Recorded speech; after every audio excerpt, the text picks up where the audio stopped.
Transaction कैसे record करते हैं, लेजर्स क्या होते हैं, लेजर पोस्टिंग कैसे होती है, ट्रायल बैलेंस किस तरह से प्रिपेयर करते हैं, और ट्रायल बैलेंस से हम ट्रेडिंग प्रॉफिट एंड लॉस और बैलेंस शीट किस तरह से प्रिपेयर करते हैं, ये सब कुछ हमने प्रीवियस वीडियो के अंदर कवर कर लिया है।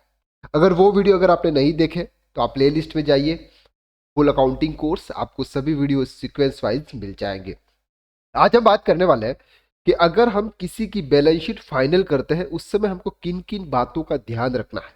दैट मीन्स कि बैलेंस शीट हम किस तरह से फाइनल कर रहे हैं, ये आज हम इस वीडियो के अंदर डिटेल में डिस्कस करेंगे। वीडियो बहुत इंपॉर्टेंट है, लास्ट तक उसको देखिएगा तो आपको बैलेंस शीट फाइनलाइजेशन का जो पार्ट है वो बिल्कुल क्लियर हो जाएगा।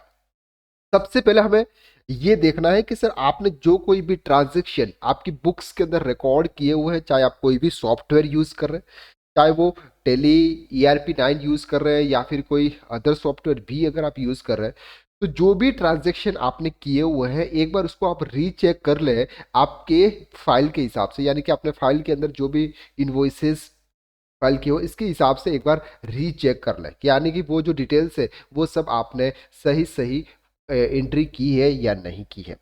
इसके बाद हम बात करते हैं कि अगर आप GST रजिस्टर्ड डीलर है, अगर आप GST रजिस्टर्ड डीलर है तो उस समय आपका जो भी सेल्स है वो आपकी बुक्स के हिसाब से मैच करना है। दैट मीन्स कि हम ये बात कर सकते हैं कि GST के अंदर जो सेल्स का रिटर्न है वो है GSTR1, जिसके अंदर हम सेल्स की डिटेल्स प्रोवाइड करते हैं। तो GSTR1 को आपके सेल्स रजिस्टर के हिसाब से मैच कर लें।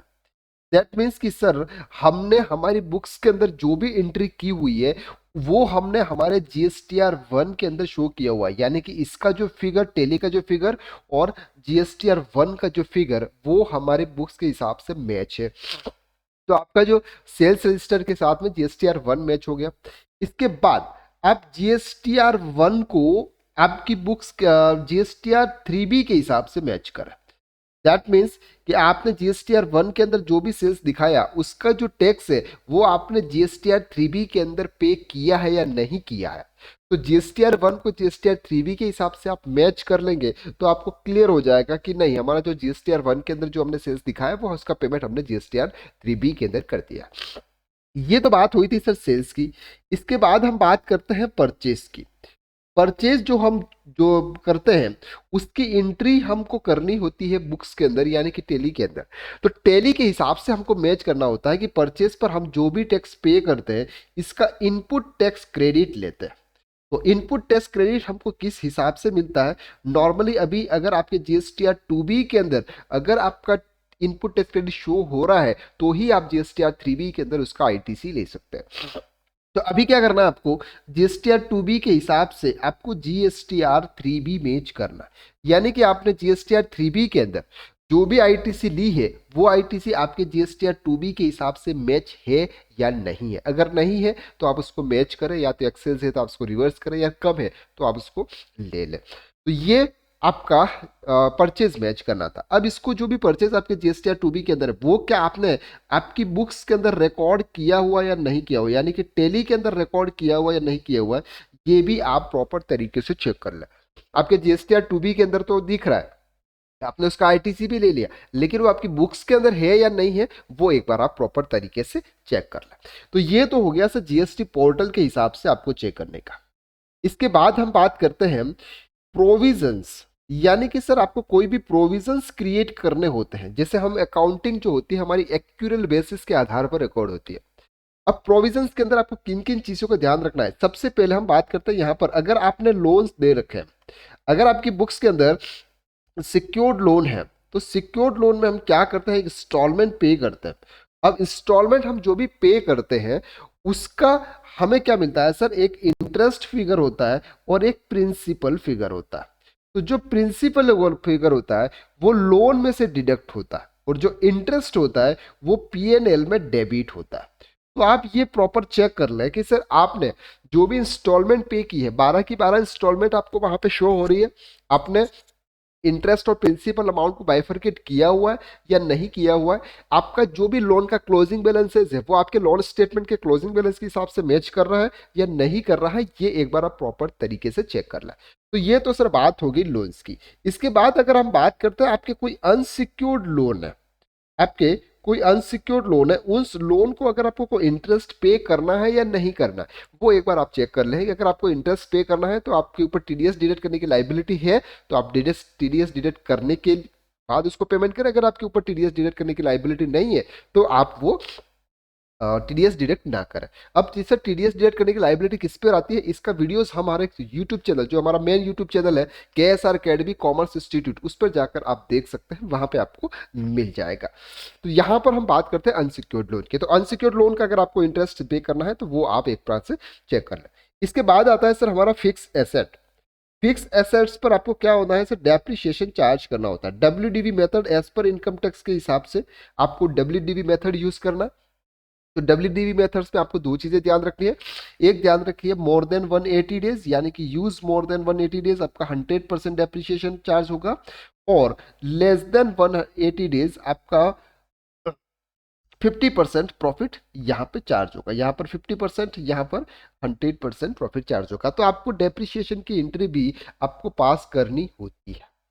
ये एक नॉर्मल जो आपको दिखता हुआ है वो आपको पास करना है। इसके बाद अगर आपने कोई एफडी करवा के रखी हुई है, आपकी बुक्स के अंदर अगर आप देख लें, डिपॉजिट एंड एसेट्स के अंदर या इन्वेस्टमेंट के अंदर कहीं पे भी एफडी है, तो आपको उस एफडी का इंटरेस्ट सर्टिफिकेट मंगवाना होगा। इंटरेस्ट सर्टिफिकेट मंगवाने के बाद उसकी एक्रूड इंटरेस्ट की एंट्री पास करनी होगी। आपको ये चीज आपको ध्यान, अब एक्रूड इंटरेस्ट की एंट्री कैसे पास करनी है, यही हमने प्रीवियस लेक्चर के अंदर हमने डिटेल्स पे कवर किया था। सर एक्रूड एक्सपेंसेस और एक्रूड इनकम्स क्या होती है, उसको किस तरह से रिकॉर्ड किया जाता है। चलिए इसके बाद हम बात करते हैं, यहां पर हमने एफडी की बात कर दी, और हमने लोन्स की भी बात कर ली, हमने फिक्स एसेट की भी बात कर ली। अब हम बात करते हैं सर यहाँ पे प्रोविजंस की। अब प्रोविजंस का मतलब क्या होता है, प्रोविजंस का मतलब होता है कि जो एक्सपेंसेस जिस ईयर का है उसे उसी ईयर में रिकॉर्ड करना चाहिए, चाहे पेमेंट आप उसको नेक्स्ट ईयर में पे करें।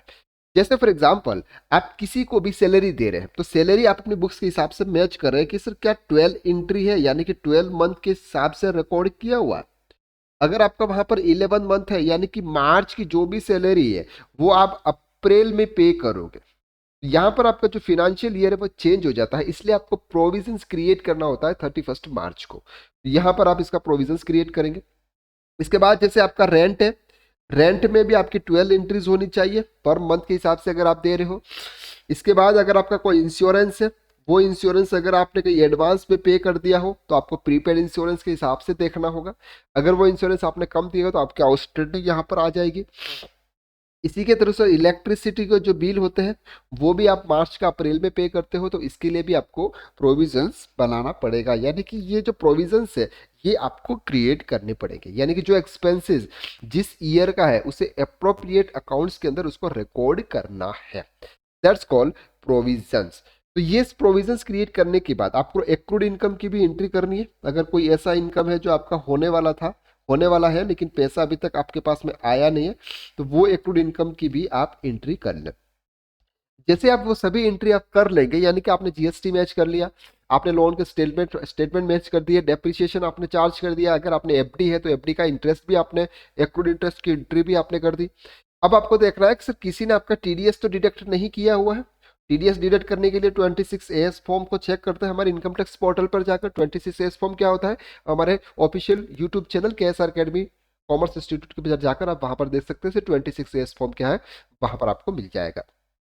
तो ये टीडीएस अगर आपको किसी ने डिडक्ट किया हुआ है तो इसकी भी एंट्री आपको करनी होगी। इसके बाद आपको नेट प्रॉफिट फाइंड करना है। नेट प्रॉफिट फाइंड करने के लिए अगर आप मैन्युफैक्चरिंग बिजनेसेस है तो आपको स्टॉक भी प्रॉपर तरीके से मेंटेन करना होगा।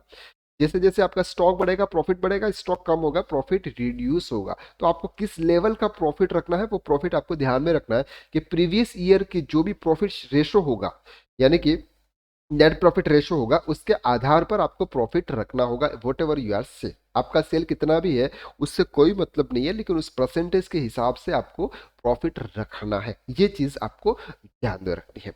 आई होप कि आपको इस लेक्चर्स में जो कुछ भी कवर किया वो आपको सही तरह से क्लियर हो गया होगा। अगर आपने हमारे इस चैनल को सब्सक्राइब नहीं किया है तो प्लीज़ चैनल को सब्सक्राइब कर लीजिए, ताकि आपको अकाउंट्स के रिलेटेड वीडियोस आपको इस चैनल पर मिलने वाला है। आज के लिए बस इतना ही, नेक्स्ट वीडियो में फिर मुलाकात करते हैं, तब तक के लिए थैंक यू सो मच।